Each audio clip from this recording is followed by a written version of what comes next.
Vamos lá, galera. Vamos começar a falar de Fluminense, América de Cali 1, Fluminense 2. O técnico Renato Gaúcho coloca uma equipe que todo mundo já imaginava. Havia uma dúvida ali se começaria com o René ou o Guga. No meio-campo, eu acho que ninguém tinha dúvida de que o Lima seria o escolhido. Então, o Fluminense entra em campo com Fábio, Samuel Xavier, Manuel Freitas e René. Hércules, Martinelli e Lima, Canóbio, Serna e Everaldo. E como é que foi a história do primeiro tempo? Olha, com menos de um minuto, o Fluminense poderia ter tomado o gol. Uma sorte danada que o Navarro, sozinho, conseguiu furar. Era 58 segundos, alguma coisa assim. Sorte do time. 2 minutos depois, bola nas costas do Freitas. O Ramos, meio sem ângulo, quase faz o gol. A bola passa por entre as pernas do Fábio. Com 3 minutos, o América de Cali teve 2 chances claras para fazer o gol. E eu pensei que o jogo seria duro. Mas não foi, pelo menos no primeiro tempo, porque aos 6 minutos nós recebemos um gol de presente. Né? Uma coisa assim bizarra que aconteceu. Um lance engraçado até na hora, eu ri. É o nosso querido Candelo, lateral direito do América de Cali, sozinho, sem nenhuma marcação, ninguém acossando o jogador. Ele conseguiu colocar para dentro do gol, deixando o goleiro estupefato, certamente torcedores do América também. Então o Fluminense ganha um gol, os jogadores do Fluminense até comemoram meio constrangidos ali, porque realmente foi uma jogada bizonha do nosso querido Candelo. Mas mesmo com o gol cedido, o Fluminense jogava muito mal. A cada cruzamento na área, um perigo, time desatento, mal posicionado, com a bola não jogava. Mas mesmo com esse cenário que poderia ter dado errado com 3 minutos e se abriu com o gol oferecido, o Fluminense chegou ao segundo gol em mais um lance imponderável, não tanto quanto a falha do Candelo. Mas depois de uma cobrança de tiro de meta do Fábio, a defesa do América de Cali cochila, o Canóbio esperto ganha da marcação e acerta um chute que eu acho que ele nunca acertou na vida. Chute de pé esquerdo, uma pancada, um golaço, 2-0 Fluminense. E quem estava vendo o jogo não acreditava. O Fluminense jogava bulhufas e conseguiu, no mata-mata fora de casa, com o estádio praticamente lotado, abrir 2-0. 2 falhas capitais do América, 2 gols oferecidos, porque o Fluminense não jogava bem. A bola aérea defensiva continuava sendo um grande problema, mas os 2 gols que o Fluminense acabou ganhando fizeram com que o jogo tivesse espaços generosos. Porque o América, ainda no primeiro tempo, ao ver 2-0 no marcador, se atirou de uma forma assim que se o Fluminense tivesse um pouco mais de qualidade, de cadência, matava o confronto mesmo sem jogar bem. Era natural que o América em casa, que é uma equipe muito limitada mesmo, ficasse nervosa, errasse mais do que o habitual. O que aconteceu? O América tinha mais posse de bola, finalizava mais, mas a quantidade de erros de passe do América deixava o Fluminense muito confortável no jogo.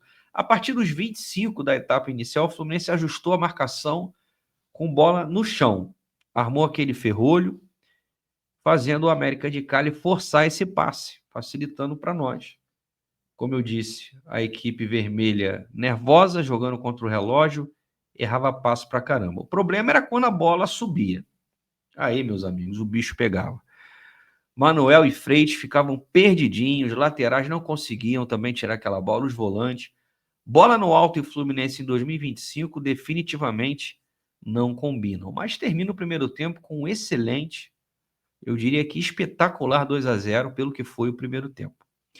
Com menos de um minuto, poderia ter sido 3-0, porque o Serna colocou a bola na cabeça do Everaldo. Vai, meu filho, se consagra. E ele conseguiu o mais difícil, sem marcação nenhuma. Ele cabeceou para fora. O jogo seguia tendo muitos espaços, mais ainda. O América ia com tudo e não voltava. E o Renato insistindo com o Lima, que não marcava, não armava, só trotava em campo. tendo Lúcio Acosta e Ganso como opções. O América teve uma finalização de fora da área com o Carrascal, o único jogador de talento do time deles. O Lucumi tentou uma de fora da área, aquele Lucumi, jogador horroroso, o Fábio espalmou. Aí aos 22 o Renato tirou o Martinelli e o Lima para colocar o Bernal e o Lúcio Acosta. O Fluminense teve mais uma chance de fazer o terceiro gol, mesmo não jogando bem, mesmo muitas vezes abdicando da partida. Numa outro petardo do Canóbio, seria mais um golaço do Canóbio, a bola, infelizmente, toca no travessão. O América tinha mais posse, mas errava uma enormidade, ainda bem. O tempo ia passando, os jogadores americanos nervosos pra caramba, o Fluminense confortável. Até um determinado momento. A bola aérea defensiva continuava dando calafrio. O Fluminense não conseguia afastar o perigo. Teve um momento do segundo tempo, foram 4 ou 5 escanteios seguidos. É que o time colombiano errava tudo. E nem para cabecear com precisão, o Fluminense tirava. A sorte que essa precisão também não tinha no América, que não aproveitava. Aos 33, o Renato faz uma mudança tripla. Ele tira Canóbio, o Everaldo e o Hércules, esse sai machucado, para colocar Guga, Cano e Thiago Santos. E o Renato, mais uma vez, o jogo já era todo do América, com mais de 70% de posse de bola, trocando muito mais passes, o que, vamos lá, é natural, eles estão jogando em casa, estão perdendo de 2-0, mas o Fluminense, com essas mexidas absurdas, mais mexidas bizarras, chama cada vez mais o América. Você tirar o Canóbio porque ele está cansado, por que não colocar o Keno para você ter o contra-ataque e trocava de posição com o Serna? Você bota o Serna para a direita, porque hoje ele jogou pela esquerda, e o Keno aqui pela esquerda. Você poderia ter o contra-ataque com o Keno para fazer 3-0. O que o Renato faz? Ele põe o Guga para ser um assessor do Samuel Xavier, o Guga como um ponta-direita, que não foi ponta, ele foi um lateral direito um pouquinho mais avançado, e o Fluminense ficou sem saída pelo lado direito, só se defendendo. E o Thiago Santos, como sempre, quando entra, chama o adversário, porque é um jogador muito fraco, lento, pesado, não tem boa qualidade técnica para sair jogando e marca mal. Sempre chega atrasado. Então as mexidas do Renato pioraram o que já não era bom. E chamando cada vez mais o América. O América continuava errando tudo. Mas aquela velha história, né? Água mole e pedra dura, tanto bate até que fura. Aos 41, o Fábio salvou um chute do Odegaard, a pressão continuou e saiu o gol do Barrios, uma jogada pela direita, esquerda da nossa defesa, que ninguém marcou. Ele diminuiu sozinho dentro da área, fazendo 2-1, e aí foi lá para o abafa, mas não tinha muito tempo.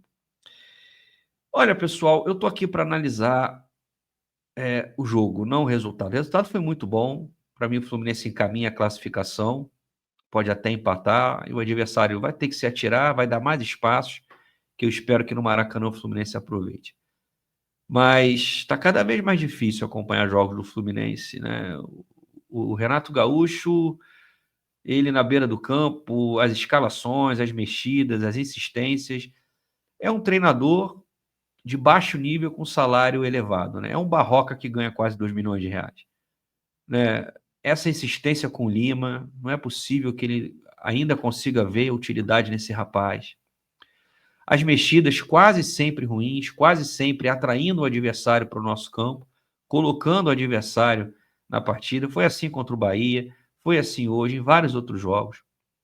Se o América tivesse um pouquinho de qualidade, eu não sei se o Fluminense conseguiria segurar esse 2-0.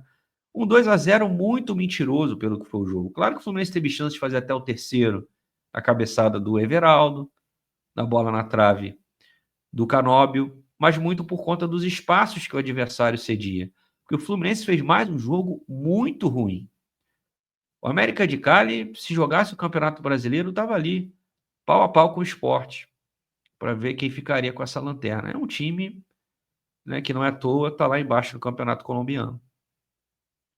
E o Fluminense, que poderia, mesmo sem jogar bem, ter saído classificado hoje, volta para o Rio de Janeiro com uma condição boa, mas em função da incapacidade de leitura do seu treinador, não mata o confronto de vez.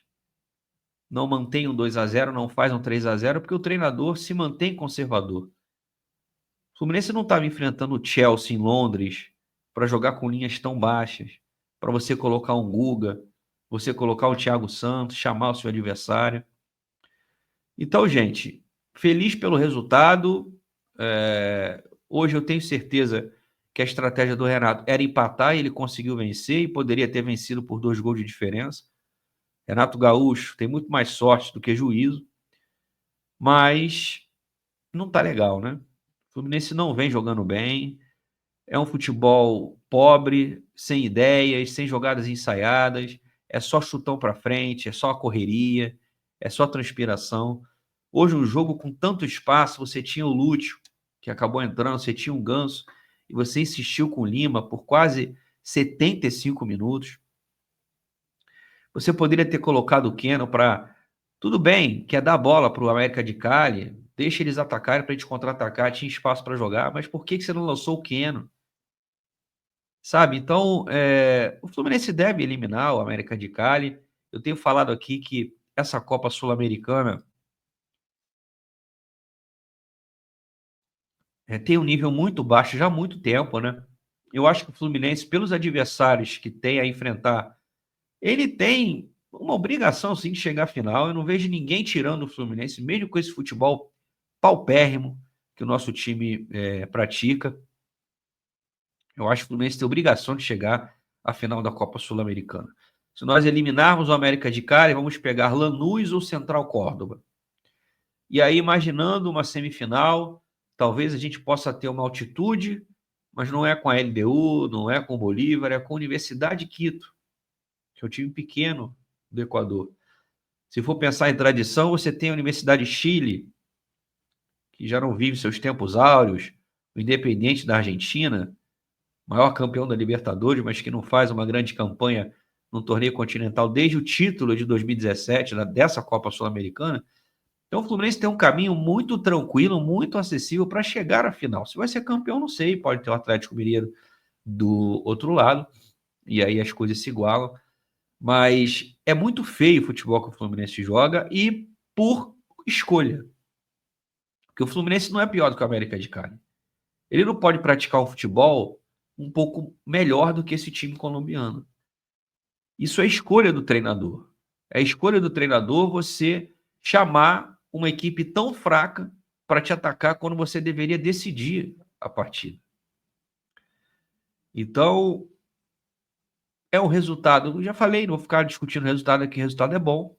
Né? O Fluminense, na minha opinião, se classifica. Mas, caramba, não dá para jogar melhor. Não dá para você incomodar times mais fracos do que o seu. Ah, estamos jogando fora de casa. E daí, cara? O campo tem grama, as dimensões são as mesmas. O adversário é muito fraco. O Fluminense não estava enfrentando um esquadrão, sabe? Então, eu acho, eu imputo muito isso ao treinador, ao Renato Gaúcho. Nosso time tem problemas, o Renato não montou esse elenco, eu sei disso tudo. Mas o Fluminense pode jogar melhor. E o Renato pode e deve substituir melhor.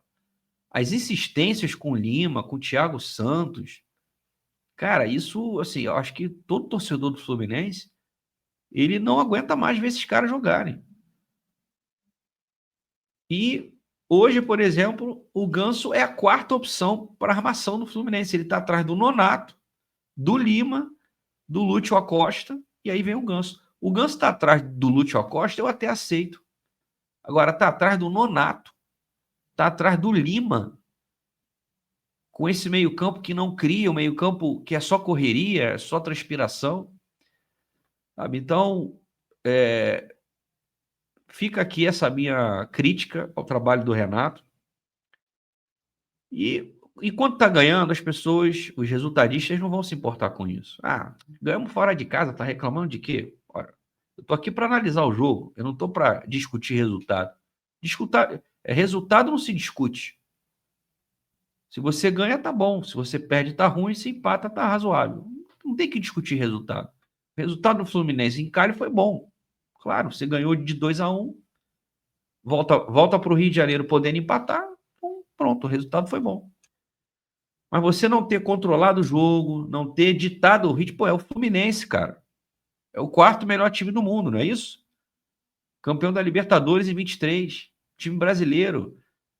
O investimento altíssimo. Você não pode sofrer como sofreu hoje. Era para ter resolvido a parada.